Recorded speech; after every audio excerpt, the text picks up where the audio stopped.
Қант денсаулықты бірден емес, біртіндеп баяу құрта бастайды. Күнге қолданып жүрген әрбір қасық қант әрбір мүшемізге зақымдайды. Біріншіден, қалыпты жасушаларға қарағанда ісік аурулары өте қантты көп қолданады. Екіншіден, иммунитетті төмендетеді.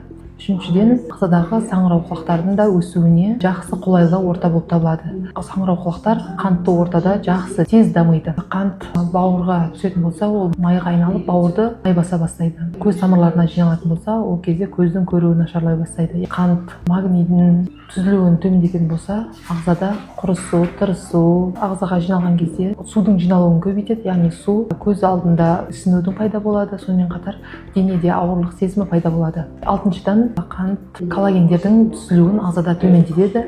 Коллаген төмендеген кезде ағзаның, әсіресе терінің әжімденуі, терінің құрғауы пайда болады. Жетіншіден, қант магнийдің ағзада төмендеуіне алып келеді, яғни ол әсіресе аяқтың тырысуына, құрысуына, аяқтың талуына алып келеді. Қантты ағзадан төмендетіп, энергияңызды арттырғыңыз келсе, плюс батырмасын басып кетіңіз.